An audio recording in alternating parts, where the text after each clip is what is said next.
Welcome back to the Rick Smith Show. Now, here is Rick Smith. So, no thrones, no crowns, no kings. That's the tagline for the No Kings Rally on October 18th. Hope everyone finds one near them. And I got to tell you, sounds a little like my childhood, Schoolhouse Rock song somewhere. Well, wait a minute. There was a Schoolhouse Rock song called No King. There was. No More Kings was the title of it. Maybe we should go back and to those days of, at least in my elementary years, relearn our history. And here to share some thoughts on the big No Kings rally, I've asked our good friend Randi Weingarten to come share some thoughts. Randi is the president of the American Federation of Teachers. She is also the author of the fabulous book and a must-read in this day and age, Why Fascists Fear Teachers. Randi, thanks for taking time for us. I'm always glad to be with you, Rick. And I'm in an airport now because I'm on my way to the strike of thousands of Kaiser hardworking nurses and therapists and others. So you see me in an airport today. Sorry. No, look, everyone's busy, everyone's moving, and I appreciate you taking time for us because this is a big moment, I think. It is. This rally is what I've been saying we've been needing to do. We need to get people out into the streets, meeting each other, get off the sidewalks, yelling at past each other, and marching together. This is a big deal. Walk me through what you see. So as of today, there are over 2,600 sites. There's probably many more, but this is where the people who are hosting have gone through a security check to make sure that we are doing everything we can to make these demonstrations and protests and marches safe and nonviolent. So and we had our dream number was 2,100 and we're at 2,600.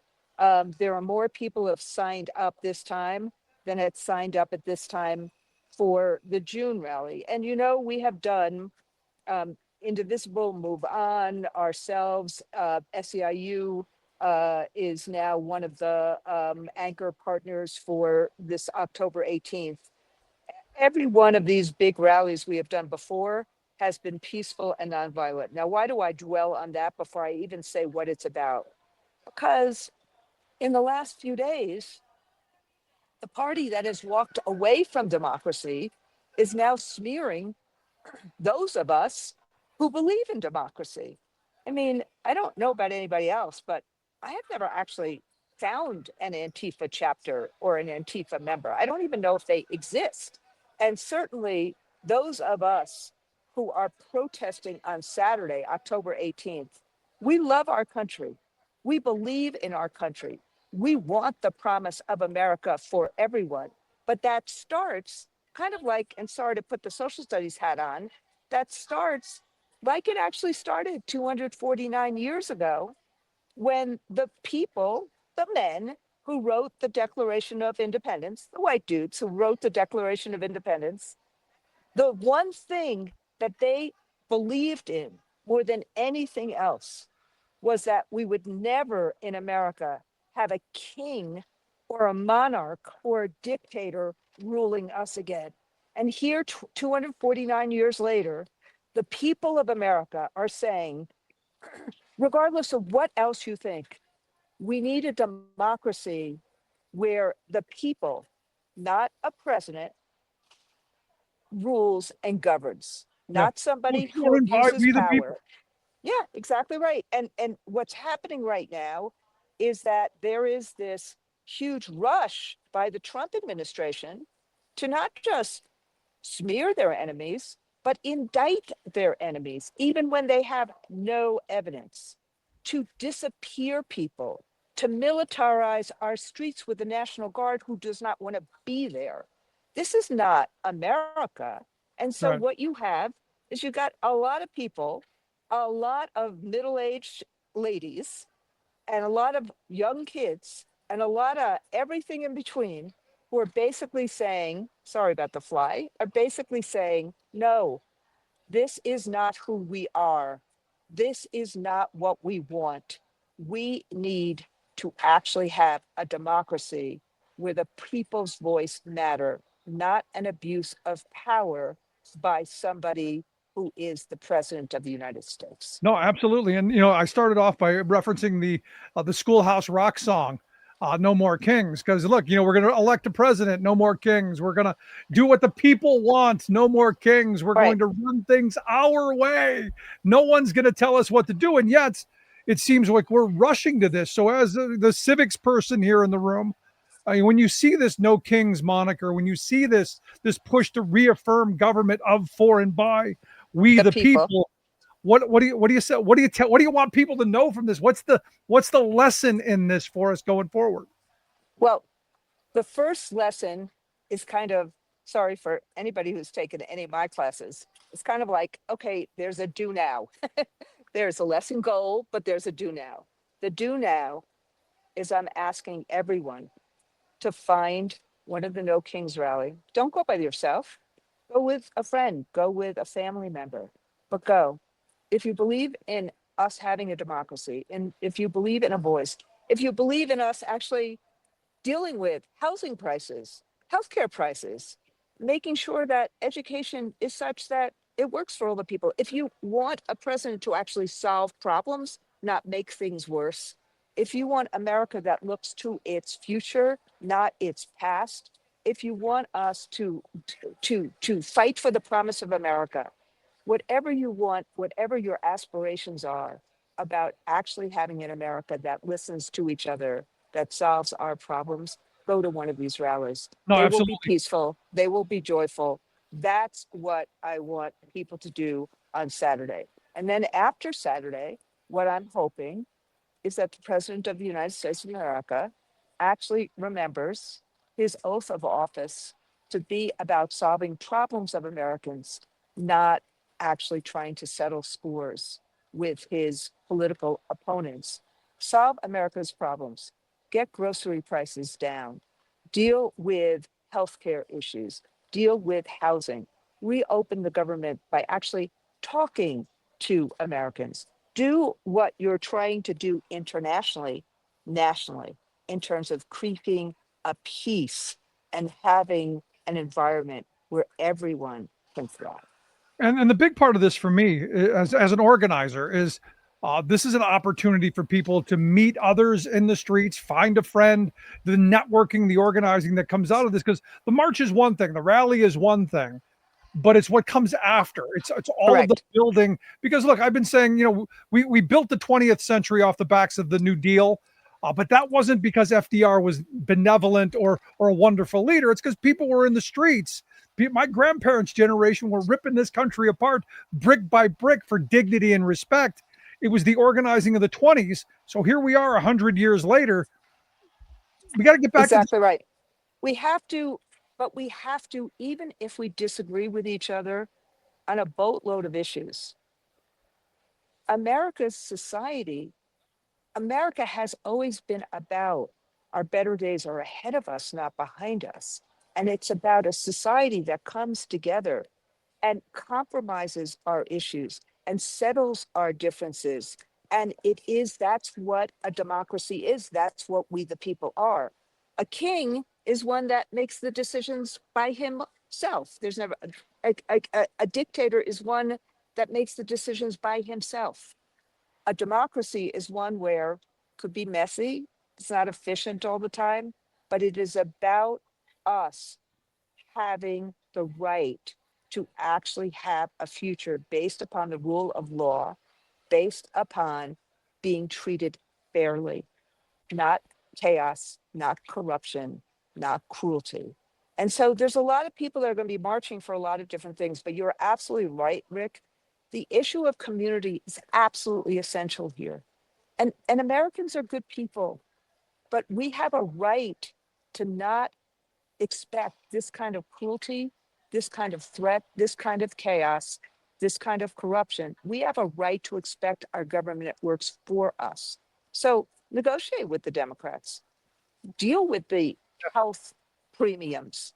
Make sure that schools are funded. Don't make colleges take a loyalty oath to get the money they need to cure cancer. And instead of all these tariffs, why are we not lowering prices? Why are we not raising wages? Why are we not increasing manufacturing? These are the things that Americans want. Most certainly. Now, you have been called by some the most dangerous person in the entire world. Uh, I've seen that. You've written this fabulous book, Why Fascists Fear Teachers. So, in your book, you argue that one of the hallmarks of authoritarianism is attacking teachers. How does this No Kings rally build on the message of defending democratic education, defending teachers, defending public education? How do you hope this builds on that? Well, I mean, think about it builds on it in two different ways.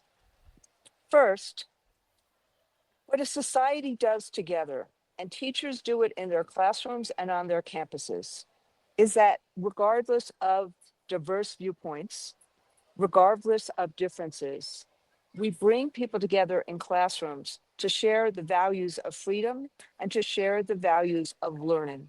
That's pluralism at its best. And that is what the founders of our Constitution did, including having a process to actually change the Constitution to make it fairer, and which is what happened with the Civil Rights Movement. That's number one. So fascists or authoritarians want people to be alone. They want people to be scared. They want people to say, oh, nothing's ever going to change. But the second thing that we do is we create knowledge, and we help people, and kids in particular, figure out different experiences and what it means to them and how do they discern fact from fiction. And so what this rally is, it is real time ways of actually fighting for freedom for this generation.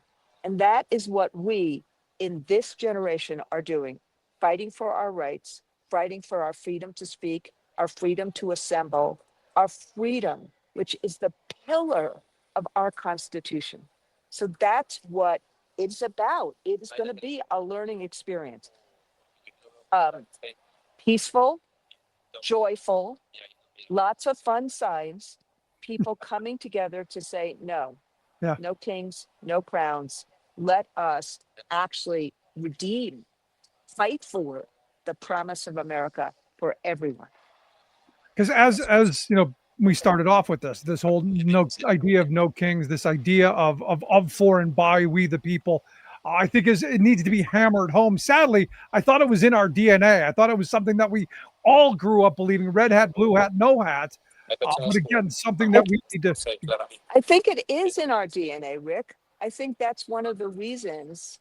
I think that's one of the reasons that you hear this demonization of the protesters, this falsification of who all of us are, this making us, I mean, it's completely false what Johnson and others are saying about us. But we are peaceful people who are protesting for freedom for all of us.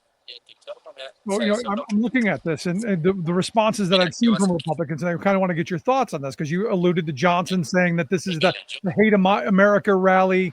You've got the Treasury Secretary saying that these are just happening to continue the shutdown. So no kings equals no paychecks. You got Roger Marshall, who seems to be hoping there's violence so that they can call in the National Guard. It seems like there's an alternative reality to what's actually going on in this situation. I wear this American flag every day. Every day. I am an American. I am a proud American. This is about loving America and fighting for our future. And ultimately, that's how you know that these people who took an oath of office to try and follow the Constitution, that's why you know they're scared, because instead of solving problems, they are demonizing others. We need to solve problems in America. Right. So instead of demonizing others, solve them. But don't smear us. Last line of questioning I've got for you, because I get a lot of questions from people going, hey, what's labor doing to stop this administration? What are unions doing to defend democracy. This is part of it, right? Right, of course. Well, two major unions in the country, SEIU and AFT, are anchoring the No Kings rallies throughout the country. And because what happens is you need a voice at work to make things better. You need a voice in democracy to make things better. And it's not a strong man.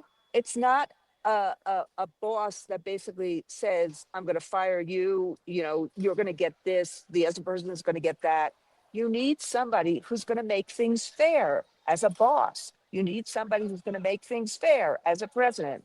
So what labor is doing in the workplace, we are doing right now on the streets to make things fair. That's what we're asking for, to have government that listens to the people, solves the people's problems, like healthcare is too darn costly, housing is too darn costly, groceries are too darn costly.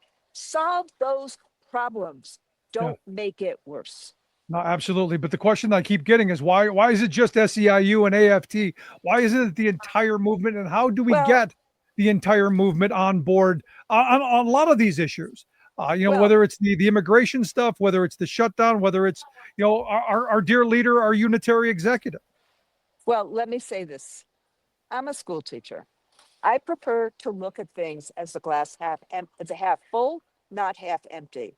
So you have two of the major unions in the country, and we have to create a tent that is so big that people see themselves in it. And I think that this weekend, you're going to see a lot of union members on the streets because they understand what's important. Outstanding. Randi, good on you. I look forward to hearing from you again when this is over and how we move this forward. But be safe and stay strong. Thank you. Thank you. Our good friend Randi Weingarten. I want to hear your thoughts. Email me, rick@thericksmithshow.com. Showing up on October 18th. Again, nokings.org. That's where you go to find where the nearest rally near you is. Highly suggested. Bring a friend, maybe two. Quick break. Right back.